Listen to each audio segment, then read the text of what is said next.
patológico. En el COE vamos a tener dos temas como tal, que se llama síndrome coronario agudo y se llama trastornos hidroelectrolíticos como tal. Dentro del síndrome coronario agudo vamos a tener la cardiopatía isquémica, en la cual la cardiopatía isquémica puede ser completa o incompleta. ¿Cuándo vamos a decir que es completa? Cuando el trombo en la rama arterial que se aloje, pues a nivel cardíaco, pues hace una obstrucción completa y todo lo que esté por delante del trombo empieza a hacer la adaptación celular que ya conocemos, y todo lo que esté por detrás del trombo pues es exactamente normal, ¿ya? Hay oxigenación, por el cual a eso es lo que nos vamos a referir la cardiopatía isquémica completa e incompleta. La incompleta, todavía hay un flujo mínimo que atraviesa por un espacio pequeño, por el cual en estos casos la característica del electrocardiograma es un poco diferente. Entonces, qué raros son los estudiantes, yo he visto a alguien vestido de gato por ahí, pero bueno, son bien curiosos.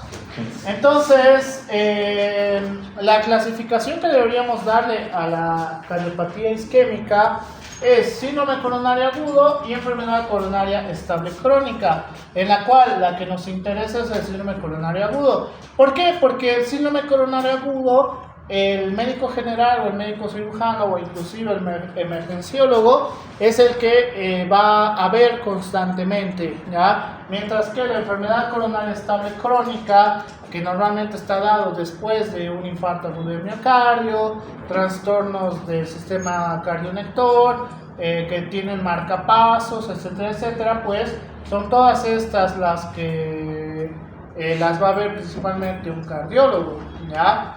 Así que esta no necesariamente ahora necesitan aprenderlo, eso para cardiología de repente sí. La que sí yo necesito que aprendamos es el síndrome coronario agudo. Entonces, el síndrome coronario agudo vamos a tener dos, que va a ser el síndrome coronario agudo sin elevación del segmento ST y el síndrome coronario agudo con elevación del segmento ST. Pero ¿cuál es la diferencia que vamos a tener en estas dos características? El síndrome coronario agudo sin elevación del segmento ST, normalmente estamos frente a una cardiopatía isquémica incompleta, ¿ya? Es decir, o que abarca una parte arterial demasiado pequeña, pero en la mayoría de los casos es una cardiopatía isquémica incompleta, es decir, todavía hay un flujo mínimo a través del trombo, mientras que el síndrome coronario agudo con elevación del segmento ST, estamos hablando de una cardiopatía isquémica completa, ¿ya? Esa es la gran diferencia que tenemos que saber. ¿Por el cual? Me olvidaba que aquí tenía obstrucción completa, obstrucción incompleta. Entonces, dicho esto, lo mismo. Bueno, hace tiempo que no uso esto. Con elevación del segmento ST, infarto agudo de miocardio, sin elevación del segmento ST, infarto sin elevación del segmento ST, angina inestable y angina prismetal, ¿ya? Es decir, estas tres estarían dentro de el síndrome coronario agudo sin elevación del segmento ST. Por eso no solamente tenemos que pensar que es un infarto, sino puede ser una angina inestable o una angina prismetal. Más adelante les voy a hablar de una angina prismetal, aunque creo que ya les he hablado. Entonces, la adaptación celular que vamos a tener en el infarto agudo de miocardio va a ser el proceso de isquemia, posteriormente lesión y finalmente necrosis, tal cual la adaptación celular que hemos aprendido en fisiopatología celular, ¿ya? Entonces, dicho esto, tenemos que entender que hay diferencias en estas características. Vamos a decir que tenemos la parte subendocárdica y transmural en cada uno de estos tres procesos, en la isquémica, en la lesión y en la necrosis, en la cual la subendocárdica estaría más que todo relacionado con la cardiopatía isquémica incompleta, ¿ya? Mientras que la transmural estaría relacionado con la cardiopatía isquémica completa, por el cual, hablando del primer trastorno, Dentro de la isquemia vamos a ver que el primer trastorno del electrocardiograma que vamos a tener es las ondas T, ¿ya? En la cual en la subendocárdica vamos a tener una onda T picuda, simétrica y alta, mientras que en la transmural al inicio vamos a tener una onda T picuda, simétrica, pero mediante avanza el infarto agudo de miocardio o cardiopatía isquémica completa, se vuelve una onda T invertida, ya una onda T invertida. Entonces, eso nos dice que estamos frente a un primer proceso, que es el proceso de la isquemia. Hay diagnóstico diferencial, sí, por supuesto. Algo que ya hemos visto: hiperpotasemia, repolarización precoz, sobrecarga diastólica, síndrome de QT corto, patrón juvenil, reperfusión, ondas T cerebrales, sobrecarga sistólica, alteración de la repolarización. Mientras que cuando ya estamos hablando de la lesión, y es donde todo el mundo busca la elevación del segmento CT, no significa que tenemos infradesnivel del segmento CT o elevación del segmento CT de manera inmediata, ¿ya? Sino que también tiene que haber que ondas T alteradas, ¿ya? Hay ondas T alteradas y después va a venir la lesión, es decir, estamos frente al proceso isquémico y como el proceso isquémico no se está resolviendo, vamos a empezar con el proceso de la lesión, por el cual cuando ya tenemos lesión vamos a tener la alteración del segmento CT. El punto joint es uno de los aspectos más importantes a saber. ¿Por qué? Porque gracias a esto vamos a saber si es un infradesnivel o es un supradesnivel del segmento CT, por el cual a partir de este proceso vamos a poder diferenciar cuando estamos hablando de una cardiopatía isquémica completa y una cardiopatía isquémica incompleta. Cuando ya hablamos del proceso de la necrosis, la literatura nos dice que en la cardiopatía isquémica incompleta, técnicamente no hay un trastorno del electrocardiograma que se refleja como tal, pero eso no significa que no está haciendo un proceso de necrosis, ¿ya? Entonces, en los pacientes con obstrucción incompleta hay un proceso de necrosis no tan agresivo y por este motivo no generamos electrocardiogramas patológicos, mientras que en el transmural vamos a empezar a hacer ondas Q patológicas. Es como si tuviéramos una fusión de una onda Q y una onda S, en la cual se vuelve totalmente negativo, ¿ya? Entonces, lo que nosotros necesitamos aprender es cómo funciona los trastornos del electrocardiograma en estas dos características, subendocárdico y transmural. En el subendocárdico vamos a tener lo primero, ondas T altas y picudas, luego vamos a tener descenso del segmento CT. El mismo organismo va a tratar de hacer una normalización de las ondas o un EKG normal y otra vez lo mismo, hasta que cuando se va a normalizar por completo. ¿Cuándo se va a normalizar? Cuando quitemos el trombo, ¿ya? Cuando el trombo se quite, pues ahí recién vamos a tener un EKG normal.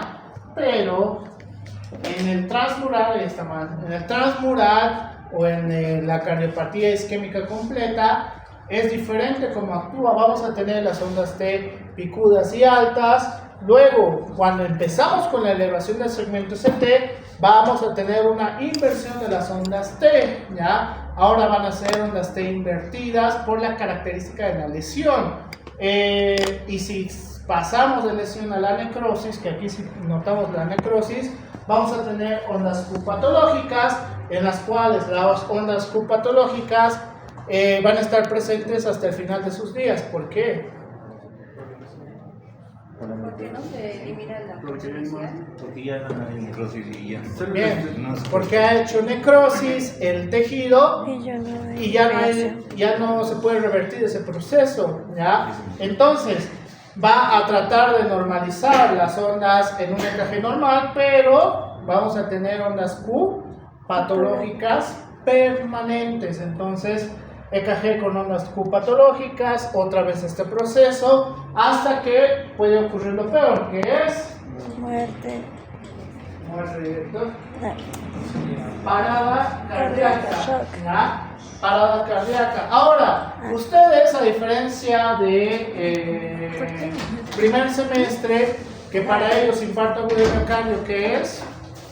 Parada cardíaca. Para ellos infarto agudo de miocardio es parada cardíaca, lo cual no funciona de esa manera, porque ahora lo estamos aprendiendo. ¿Ya? Infarto agudo de miocardio es la obstrucción a través de un trombo en la cual distintas las alteraciones de la oxigenación y nos lleva a estos tres procesos: isquemia, lesión y necrosis. Por el cual, si ustedes como futuros colegas míos ven un paciente que tiene ondas T picudas que todavía no están invertidas, espera 15 minutos y devuelve elevación de segmento CT, ¿qué es lo que tienen que hacer? Un trombolítico. ¿Como cuál? Fármacos. Ustedes que son fármacos expertos.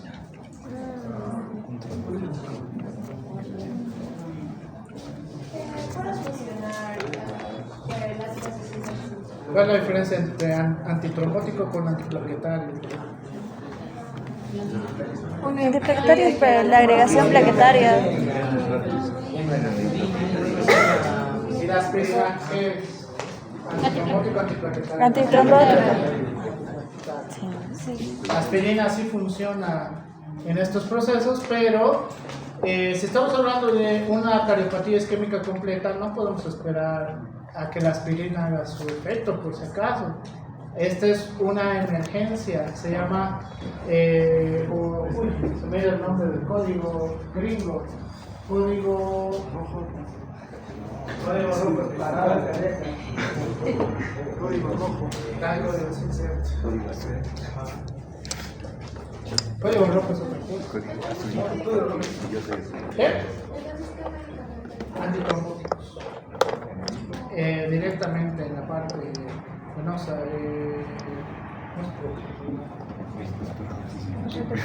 Se me dio el nombre. Porque ya no veo paradas por vivir. Código STEMI, ese era, recordando las cosas. El código STEMI es el código para ver las paradas cardíacas. ¿Ya? Bueno, infarto agudo de miocardio, antes de llegar a la parada cardíaca. Entonces, ¿por qué es importante el código STEMI? ¿Qué es lo que queremos evitar? Esto, necrosis, necrosis.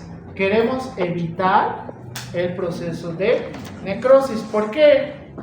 Porque si tiene necrosis, ¿cuál es la única manera de solucionar la necrosis? Trasplante. Bien, trasplante cardíaco. ¿Cuál es la posibilidad de que te trasplante el corazón? Muy baja. En países latinoamericanos es peor todavía. Entonces, por ese motivo tenemos que saber el electrocardiograma bien del síndrome coronario agudo, angina inestable.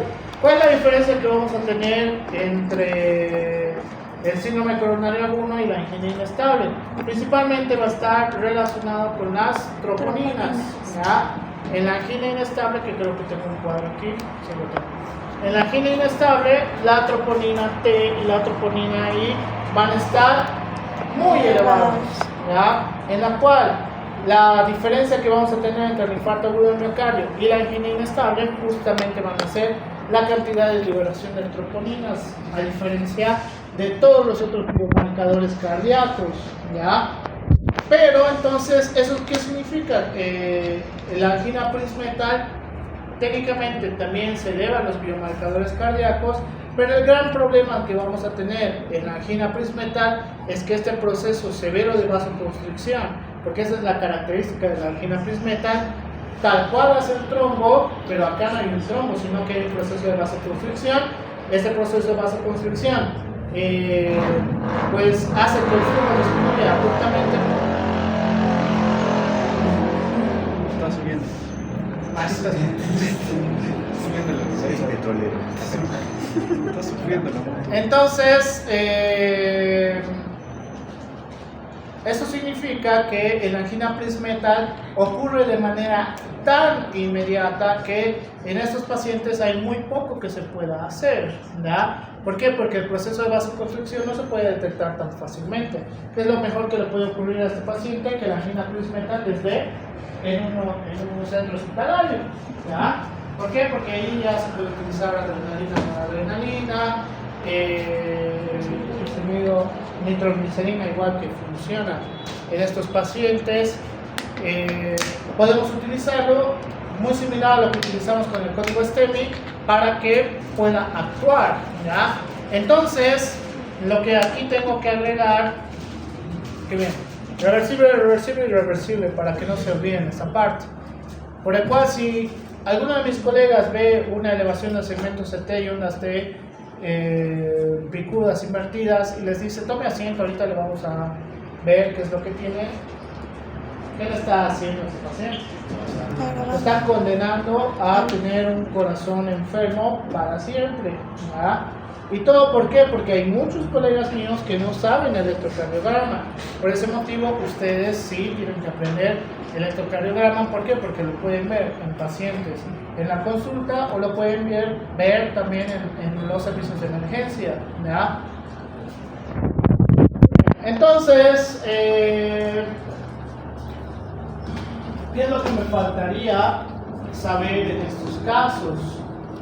¿Cómo detectaría un infarto agudo de miocardio de una manera adecuada? Por las O derivaciones. sea, ya sé todo lo que pasa en el electrocardiograma, pero ¿qué me falta agregar? Derivaciones. No necesariamente. Irrigación. No. Por la irrigación. Bien, Ver dónde está. detectar las caras del corazón afectadas y las arterias afectadas, ¿ya? ¿Por qué? Porque así voy a saber por qué tiene la característica que tiene ese electrocardiograma. Por eso la primera parte que hemos llevado, en la cual les he explicado las caras y las arterias, cómo saber cuál es cuál, ahora ustedes en un electrocardiograma pues pueden saber cuál cara es cuál, ¿ya? Porque es muy importante, porque así le dices al cardiólogo o se me ha ido el nombre, cardiólogo, son sus especialidades los cardiólogos. No es cardiólogo intensivo, es cardiólogo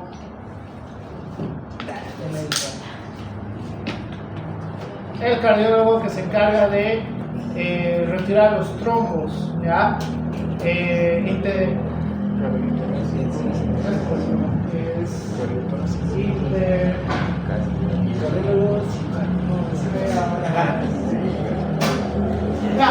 cardiólogo que va a estar encargado de saber dónde tiene que buscar, para eso es el electrocardiograma, porque si sé dónde buscar es mucho más fácil ayudar al paciente. En cambio, si hacen lo que colegas míos que he visto que hacen, cardiólogo, aquí está su electro, ya, ¿qué tiene? No sé, por eso te he traído el electro.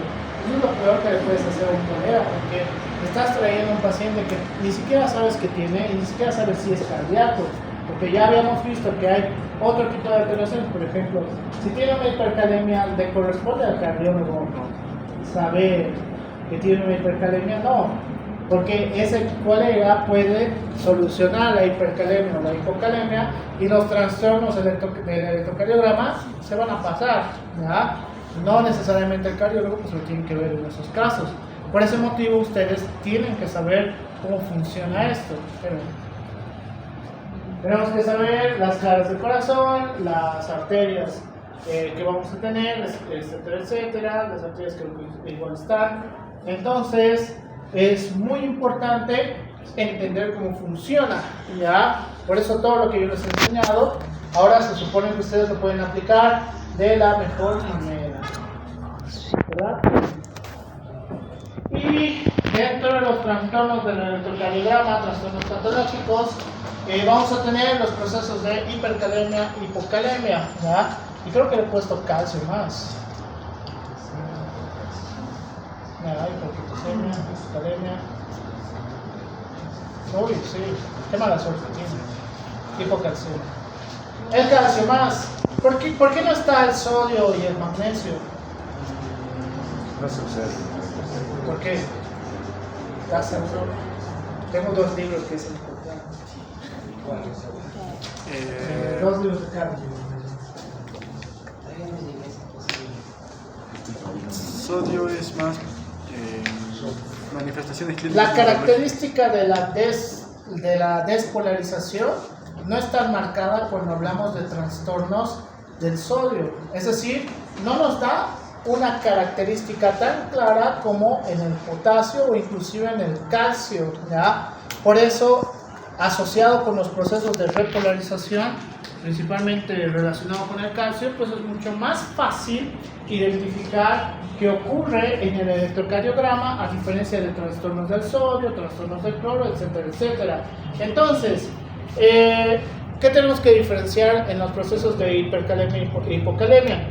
Diferenciar entre los trastornos leves, moderados y severos o graves. En los trastornos leves, lo único que vamos a tener es la generación de ondas T picudas, como ocurre también en... Ya, pero ahora hemos visto algo. Síndrome coronario agudo. Infarto agudo de miocardio, completo e incompleto. En ambas vamos a tener ondas T picudas, por el cual tenemos que tener mucho cuidado viendo las características de ese electrocardiograma. ¿Por qué? Porque podemos sospechar de infarto agudo de miocardio, podemos sospechar de hipercalemia, podemos sospechar de insuficiencia cardíaca. Entonces hay muchas cosas que pueden afectar a las ondas T. ¿Por qué? Porque estamos hablando de procesos de repolarización ventricular, ¿ya? En los trastornos moderados de la hipercalemia vamos a tener ondas T picudas mucho más pronunciadas. Las ondas P se ensanchan, el intervalo PL se va a prolongar, lo cual podemos estar frente a procesos de bloqueos sinoauriculares, bloqueos AB de segundo grado y tercer grado, y lo más raro, que asociado también con la hipercalemia grave o severa, que es elevación del segmento ST. Entonces, ¿cómo podríamos diferenciar el infarto agudo de miocardio y el proceso de hipercalemia moderada o severa? En el electro. ¿Qué es lo que no ocurre en el infarto agudo de miocardio? Ondas P ensanchar, ¿ya? Alargamiento de las ondas P, ¿ya? El problema de esto es que las ondas P reducen el voltaje también. Entonces es una característica importante que no vemos en el infarto agudo de miocardio. Mientras que en los procesos graves el QRS se va a ensanchar. Entonces esto también refleja los trastornos de la despolarización ventricular. ¿Y qué es lo peor que puede ocurrir? Pues un trastorno severo de hipercalemia que nos va a llevar a la parada cardíaca. ¿Cómo podemos tener hipercalemia?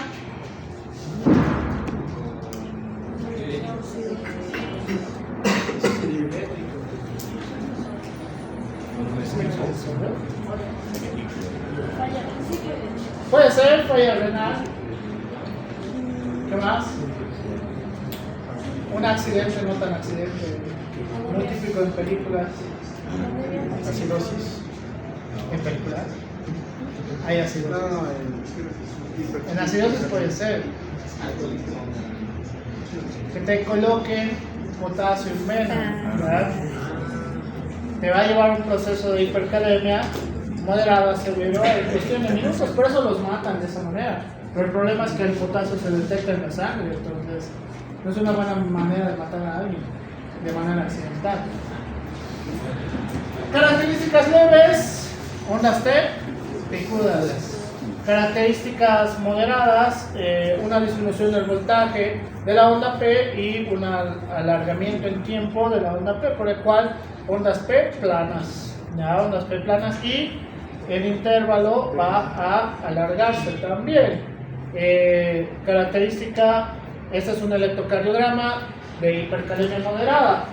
¿Es diferente al infarto de miocardio? Sí. En esto nos damos la diferencia, ¿ya? Pero acá no tenemos algo que todavía ¿Qué le falta?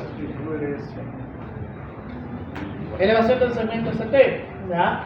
Todavía no tiene elevación del segmento ST porque no está en vías de volverse grave. Entonces, esta es una hipercalemia grave. ¿Qué tiene?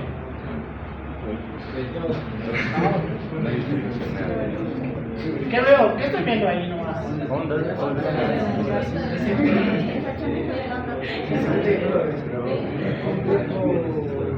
¿Qué estoy viendo?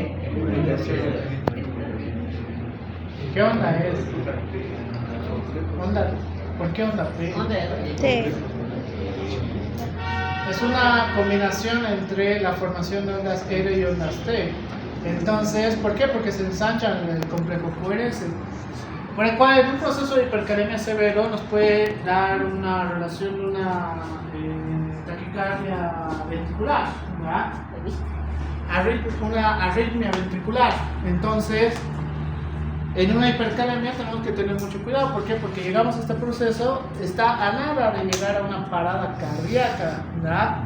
A nada de llegar a una parada cardíaca.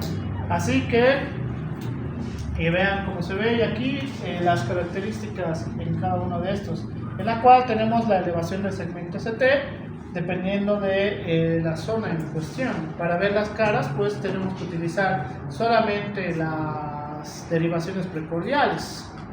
Entonces tenemos las diferentes características. Tenemos ondas T picudas, tenemos onda P plana, tenemos elevación del segmento ST y me falta uno ahí. O si está, si está. ¿Qué es lo que me faltaba en la anterior? QRS alargado, ¿ya? Tiene elevación de segmento ST. QRS alargado, ¿qué? Hipercalemia severa. Esta es una severa. ¿Por qué? Porque tiene todo lo demás mucho más intenso. ¿Dónde están las ondas T picudas? Ya saben, tienen que decirme por derivaciones. A ver. Ya.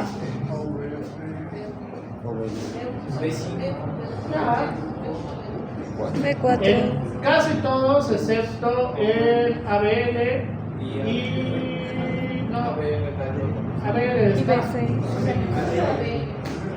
Solamente ABL. Entonces, ¿qué más tengo que buscar? Vayan por pasos, siempre vayan por pasos. Primero, hipercalemia leve, entonces buscar las ondas tepicudas, ya las he encontrado. ¿Qué sigue? Aumento de Ensanchamiento del QR. Ondas P planas, ¿verdad? Ondas P planas. Entonces, no lo puedo detectar. D1 a VF. D1, D2, ABF, ABL ni siquiera está, D3, ABL también. Creo que está en todas, Sí. excepto en B4 que creo, y B6, B4, B5 y B6, que es la parte más normal de sus ondas P en todo ese electrocardiograma. Ahora, ¿qué sigue? Trastornos del intervalo. P.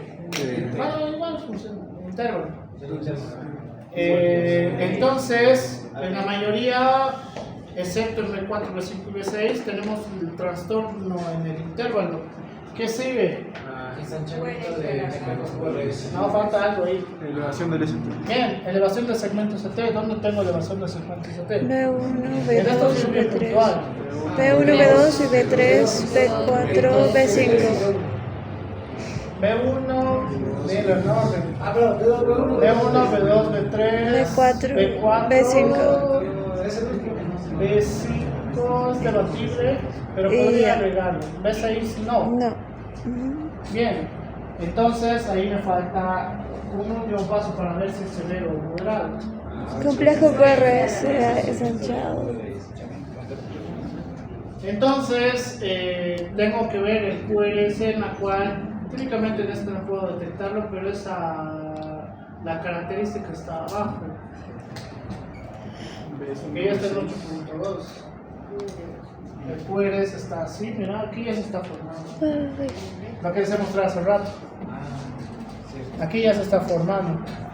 Como si tuviera una taquicardia ventricular, ¿ya? Una arritmia ventricular. Entonces, esa es la característica en la hiperpotasemia. Hipocalemia, vamos a decir menor de 3 miliequivalentes litro, que puede producir el descenso infradesnivel del segmento CT, aplanamiento de la onda T y aumento de la amplitud de la onda U. ¿Ya? En la hipopotasemia severa se pronuncian los cambios anteriores y existe mayor descenso del segmento CT, la onda T se vuelve negativa y la onda U se vuelve más prominente. Las alteraciones del segmento CT pueden simular un síndrome coronario agudo, por el cual tenemos que saber cómo se ve uno versus el otro. Por eso he escogido el anterior semestre solamente estos trastornos del EKG. ¿Por qué? Porque pueden confundir uno con el otro. Porque van a buscar lo que todos mis colegas buscan, elevación del segmento CT. Y van a decir, es infarto o de miocardio. Y no es infarto o de miocardio. ¿Por qué? Porque no están viendo lo demás. Por eso, en estas diapositivas les estoy dejando letras para que puedan, y los electros, para que puedan saber qué es lo que tienen que buscar. ¿Ya? Para eso necesito que vean letras. Entonces, ¿qué ven? Las características en la hipocalemia son, en la hipocalemia leve en este caso, recuerden, algo fácil de recordar, se invierten las ondas, ¿ya? Se invierten las ondas. Ahora ya no tenemos ondas T picudas, ahora ya tenemos ondas T aplanadas, que es el severo se puede volver invertidas, ondas T invertidas. Y las ondas T van a tener un aumento del voltaje como tal, ¿ya? Pero lo más importante, la presencia de, y que sí está aquí, la generación de ondas U. Supongo que sí notan dónde está. Sí. A ver. Ay, clarito está ahí. Ya. Ondas T aplanadas, la onda P tiene más voltaje en cuestión. ¿Por qué? Porque la característica normal de un electrocardiograma es que la onda T tenga más voltaje que la onda P, ¿ya? Pero aquí está totalmente invertido, por eso les digo, cuando piensen en hipocalemia, piensen al revés de lo que pasa en hipercalemia, por obvias razones.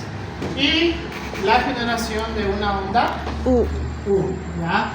Es mucho más fácil saber en este caso, pero tenemos algo más. ¿Qué? Descenso de Del segmento ST.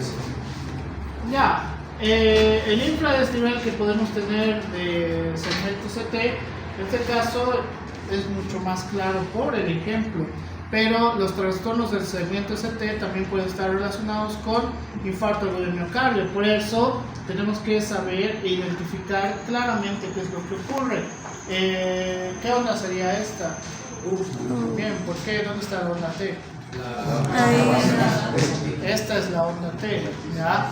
La onda T es la que está en infradesnivel y encima está invertida. Así que tenemos que tener mucho cuidado al momento de identificar el electrocardiograma. ¿Por eso es una característica moderada? Moderado, porque para decir severo técnicamente tiene que ser esta. Esta es una característica severa. Las ondas U parecen ondas P. Y hay un alargamiento en el intervalo QT, ¿ya? Hay un alargamiento en el intervalo QT por las características en la repolarización. Entonces, en este caso estaríamos frente a una hipocalemia severa. La hipocalemia severa igual es muy peligroso porque nos puede llevar a la parada cardíaca, porque el sistema cardionector ya no funciona como debería funcionar, porque las ondas U no son normales. Si bien forman parte del electrocardiograma, la presencia de las ondas U en pacientes adultos no es normal. ¿Qué ven? Fácil. Ahora un poco más fácil en comparación a como les he explicado en los trastornos hidroelectrolíticos. ¿Qué ven?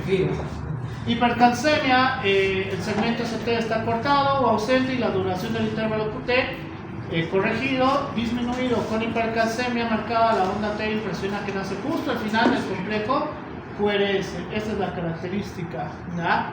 Vamos a tener un intervalo mucho más corto y la onda T no tiene este espacio en el segmento ST que debería tener. ¿Cuántos cuadraditos son el tiempo del segmento ST? 0.12 segundos. ¿Cuántos? 0.12 segundos. En segundos. Ya. 0.12 segundos aproximadamente. Estos 0.12 segundos. ¿Cuánto es? 0.04 segundos. 0.04. 0.04 segundos. Entonces, nace casi de manera inmediata. Entonces, esa es la característica que vamos a ver en estos procesos. ¿Ya? Muy peligroso igual. ¿Por qué? Porque la despolarización y la repolarización es casi inmediata en la parte ventricular. Es súper peligroso. Hipocalcemia, el segmento ST y el intervalo QT están prolongados. Normalmente el alargamiento del segmento ST y del intervalo QT son las únicas alteraciones del electrocardiograma en la hipocalcemia. Característico: uno hace una cosa, el otro hace otra. ¿Ya? Es decir, si ustedes aprenden uno, es mucho más fácil aprender el otro. ¿Por qué? Porque tenemos esta característica neta. Y uno de los problemas que podemos ver en este espacio, ¿cuál creen que es? Que también hay presencia de onda Hay un aumento de voltaje en la onda T. ¿Ya? Hay un aumento de voltaje en la onda T por la característica del aumento del intervalo QT. ¿Por qué? Porque el proceso de ir desde despolarización a repolarización se está alargando. Entonces hay un aumento de voltaje en las ondas T. Técnicamente no son ondas T picudas, pero cada vez va a haber un aumento de voltaje entre más bajen los niveles de calcio. Fácil, supongo. Nunca me han enseñado así. En el caso de la hipocalcemia y la hipercalcemia, sí o sí puede haber la aparición de las ondas T. Si no, en la hipercalcemia, que nace casi de manera inmediata después del complejo QRS, versus en la hipocalcemia que se alarga tanto más allá de 0.12 segundos el segmento ST y la onda T empieza a incrementarse en voltaje también. Y la Amplitud amplitud, doctor, ¿aumenta o...? en la onda T, Ajá. un poco, pero no lo suficiente para llamar su tesitura. O sea, digamos que no llega Ya acabó ya. No llega a sobrepasar. En Tengo que voltaje ver. Pero ver esa aumenta partecita. aproximadamente 2 o 3 cuadraditos de voltaje, o sea, 3 milivoltios como tal. ¿Ya? Pero no es considerado todavía una tesitura. ¿Preguntas? Mañana que voy a avanzar. Mañana descanso. ¿De qué van a avanzar?